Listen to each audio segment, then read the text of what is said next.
Hello students, welcome to शिक्षा plus. आज की इस वीडियो में हम बिहार बोर्ड क्लास 10 साइंस के चैप्टर नंबर 4 कार्बन एवं इसके यौगिक के सॉल्यूशंस करने वाले हैं। तो चलिए शुरू करते हैं। अध्ययन के बीच वाले प्रश्न अनुच्छेद 4.1 पर आधारित। प्रश्न नंबर 1, CO2 सूत्र बनाने वाले कार्बन डाइऑक्साइड की इलेक्ट्रॉन बिंदु संरचना क्या होगी? उत्तर, CO2 बनाने वाले कार्बन डाइऑक्साइड की इलेक्ट्रॉन बिंदु संरचना निम्न प्रकार है। प्रश्न नंबर 2, सल्फर के 8 परमाणुओं में से बने सल्फर के अणु की इलेक्ट्रॉन बिंदु संरचना क्या होगी? संकेत, सल्फर के 8 परमाणु एक अंगूठी के रूप में आपस में जुड़े होते हैं। उत्तर, सल्फर के अणु की इलेक्ट्रॉन बिंदु संरचना निम्न प्रकार है। अनुच्छेद 4.2 पर आधारित। प्रश्न नंबर 1, पेंटेन के लिए आप कितने संरचनात्मक समावयवों का चित्रण कर सकते हैं? उत्तर, पेंटेन के लिए 3 संरचनात्मक समावयवों का चित्रण निम्नवत किया जा सकता है। प्रश्न नंबर 2, कार्बन के 2 गुणधर्म कौन से हैं जिनके कारण हमारे चारों ओर कार्बन यौगिकों की विशाल संख्या दिखाई देती है? उत्तर, कार्बन यौगिकों की विशाल संख्या के 2 मुख्य कारण हैं। Number 1, श्रृंखलन catenation. कार्बन की यह अनूठी क्षमता है जिसके कारण वह अपने ही परमाणुओं के साथ लंबी श्रृंखलाएं बना सकता है।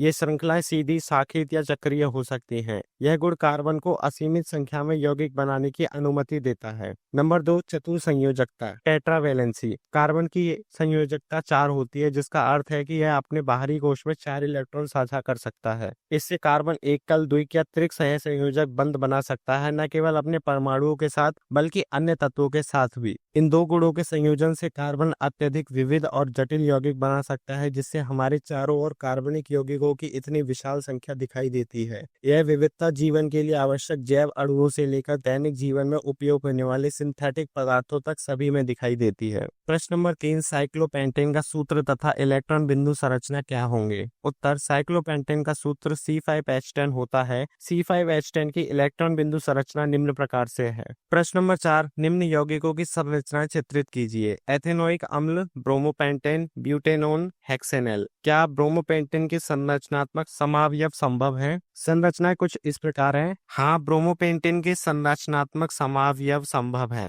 प्रश्न नंबर 5, निम्न यौगिकों का नामकरण कैसे करेंगे? उत्तर, number 1, bromoethane, number 2, methanol, number 3, hexa 1 yne. अनुच्छेद 4.3 पर आधारित। प्रश्न नंबर 1, एथेनॉल से एथेनोइक अम्ल में परिवर्तन को ऑक्सीकरण अभिक्रिया क्यों कहते हैं? उत्तर, एथेनोइक अम्ल में एथेनॉल की अपेक्षा एक ऑक्सीजन परमाणु अधिक और 2 हाइड्रोजन परमाणु कम होते हैं। ऑक्सीजन की वृद्धि और हाइड्रोजन की कमी वाली रासायनिक अभिक्रिया ऑक्सीकरण अभिक्रिया कहलाती है। प्रश्न नंबर 2, ऑक्सीजन तथा एथाइन के मिश्रण का दहन वेल्डिंग के लिए किया जाता है। क्या आप बता सकते हैं कि एथाइन तथा वायु के मिश्रण का उपयोग क्यों नहीं किया जाता? उत्तर, वायु में नाइट्रोजन और अन्य निष्क्रिय गैसें होती हैं जो एथाइन के दहन हेतु ऑक्सीजन की प्रचुर आपूर्ति को बाधित करती हैं, इसलिए एथाइन के दहन के लिए वायु का उपयोग नहीं कर सकते हैं। अनुच्छेद 4.4 पर आधारित। प्रश्न नंबर 1, प्रयोग द्वारा आप अल्कोहल एवं कार्बोक्सिलिक अम्ल में कैसे अंतर कर सकते हैं? उत्तर, अल्कोहल और कार्बोक्सिलिक अम्ल में अंतर करने के लिए सोडियम कार्बोनेट परीक्षण किया जा सकता है। कार्बोक्सिलिक अम्ल सोडियम कार्बोनेट के साथ प्रतिक्रिया करके कार्बन डाइऑक्साइड गैस उत्पन्न करता है जो चूने के पानी को दूधिया कर देती है। वहीं अल्कोहल इस परीक्षण में कोई गैस नहीं उत्पन्न करता। इस प्रकार गैस का उत्पादन और चूने के पानी का दूधिया होना कार्बोक्सिलिक अम्ल की पहचान करता है। प्रश्न नंबर 2, ऑक्सीकारक क्या है? उत्तर, वे रासायनिक पदार्थ जो स्वयं अपचयित होकर दूसरे को ऑक्सीकृत करते हैं उन्हें ऑक्सीकारक कहते हैं। जैसे KMnO4, K2Cr2O7 ऑक्सीकारक है। अनुच्छेद 4.5 पर आधारित। प्रश्न नंबर 1, क्या आप डिटर्जेंट का उपयोग कर बता सकते हैं कि कोई जल कठोर है अथवा नहीं? उत्तर, डिटर्जेंट का उपयोग करके जल की कठोरता का पता नहीं लगाया जा सकता क्योंकि आधुनिक डिटर्जेंट इस तरह से डिजाइन किए गए हैं कि वे कठोर और मृदु दोनों प्रकार के पानी में प्रभावी ढंग से काम करें और झाग उत्पन्न करें। प्रश्न नंबर 2, लोग विभिन्न प्रकार से कपड़े धोते हैं। सामान्यतः साबुन लगाने के बाद लोग कपड़े को पत्थर पर पटकते हैं, डंडे से पीटते हैं, ब्रश से रगड़ते हैं या वॉशिंग मशीन में कपड़े रगड़े जाते हैं। कपड़ा साफ करने के लिए उसे रगड़ने की क्यों आवश्यकता होती है? उत्तर, कपड़े को रगड़ने या यांत्रिक क्रिया की आवश्यकता केवल साबुन द्वारा बनाए गए अघुलनशील पदार्थ को हटाने के लिए ही नहीं होती बल्कि निम्नलिखित कारणों से भी। नंबर 1, मैल को ढीला करना। यांत्रिक क्रिया कपड़े के रेशों से चिपके हुए मैल को ढीला करने में मदद करती है।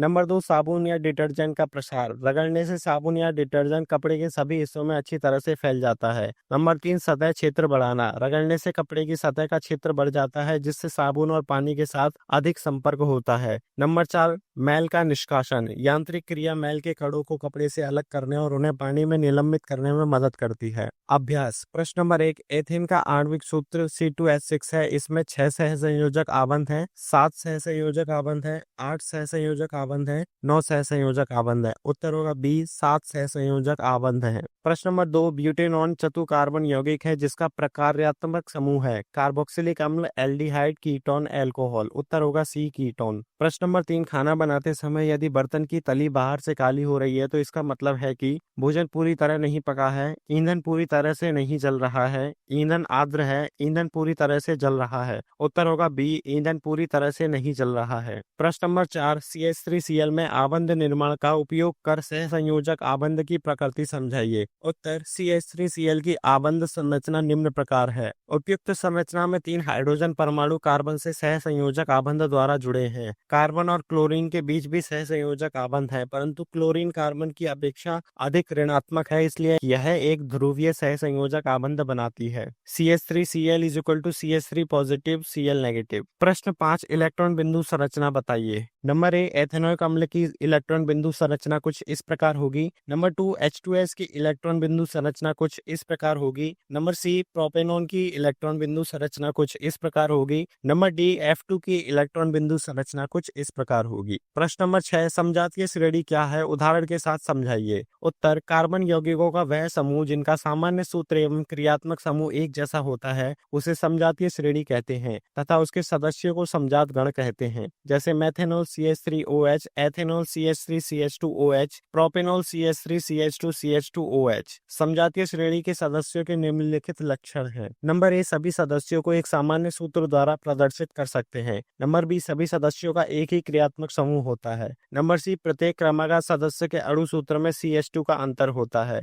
नंबर डी, प्रत्येक क्रमागत सदस्य के अणु भार में 14U का अंतर होता है। नंबर ई, किसी एक सदस्य के गुणधर्म के आधार पर सभी सदस्यों के समान गुणधर्म ज्ञात कर सकते हैं। प्रश्न नंबर 7, भौतिक एवं रासायनिक गुणधर्मों के आधार पर एथेनॉल एवं एथेनोइक अम्ल में आप कैसे अंतर करेंगे। उत्तर, आपने भौतिक और रासायनिक गुणों का उल्लेख किया है। कुछ विशिष्ट अंतर इस प्रकार हैं। गंध, एथेनॉल की मीठी गंध होती है जबकि एथेनोइक अम्ल की तीखी गंध होती है। पीएच, एथेनॉल उदासीन होता है जबकि एथेनोइक अम्ल अम्लीय होता है। सोडियम के साथ अभिक्रिया, एथेनॉल धीरे प्रतिक्रिया करता है जबकि एथेनोइक अम्ल तेजी से प्रतिक्रिया करता है। प्रश्न नंबर 8, जब साबुन को जल में डाला जाता है तो मीसेल का निर्माण क्यों होता है, क्या एथेनॉल जैसे दूसरे विलायकों में भी मीसेल का निर्माण होगा। उत्तर, साबुन के अणु के 2 मुख्य भाग होते हैं, एक जल रागी और दूसरा जल विरागी। कार्बन श्रृंखला वाला भाग जल विरागी होता है और आयनिक भाग जिसमें सोडियम या पोटेशियम परमाणु होता है वह जल रागी होता है। यह जब पानी जैसे ध्रुवीय विलायक में डाले जाते हैं तब आवेशित भाग के कारण इनका जल रागी भाग बाहर जल की ओर होता है, इस प्रकार मीसेल बनते हैं। एथेनॉल एक अध्रुवीय विलायक है, अतः इसमें जलरागी भाग के लिए आकर्षण भी नहीं होता है, अतः एथेनॉल में साबुन घोलने पर मीसेल नहीं बनेंगे। प्रश्न नंबर 9, कार्बन एवं उसके यौगिकों का उपयोग अधिकतर अनुप्रयोगों में ईंधन के रूप में क्यों किया जाता है। उत्तर, कार्बन और इसके यौगिक दहन के परिणाम स्वरूप अधिक मात्रा में ऊष्मा देते हैं। कार्बन और हाइड्रोजन की प्रतिशत मात्रा अधिक होने के कारण इनका ज्वलन ताप सामान्य होता है, इनका रखरखाव आसान होता है तथा दहन नियंत्रित किया जा सकता है, इसलिए कार्बन और उसके यौगिकों का उपयोग ईंधन के रूप में होता है। प्रश्न नंबर 10, कठोर जल को साबुन से उपचारित करने पर झाग के निर्माण को समझाइए। उत्तर, कठोर जल में कैल्शियम और मैग्नीशियम के घुलनशील लवण होते हैं। जब साबुन से ये लवण क्रिया करते हैं तब अघुलनशील लवण बनाते हैं जिसे स्कम या झाग कहते हैं। इसकी रासायनिक अभिक्रिया कुछ इस प्रकार होगी। प्रश्न नंबर 11, यदि आप लिटमस पत्र लाल एवं नीला से साबुन की जांच करें तो आपका प्रेक्षण क्या होगा। उत्तर, जब साबुन को लिटमस पत्र से जांचा जाता है तो लाल लिटमस नीला हो जाता है लेकिन नीला लिटमस अपरिवर्तित रहता है।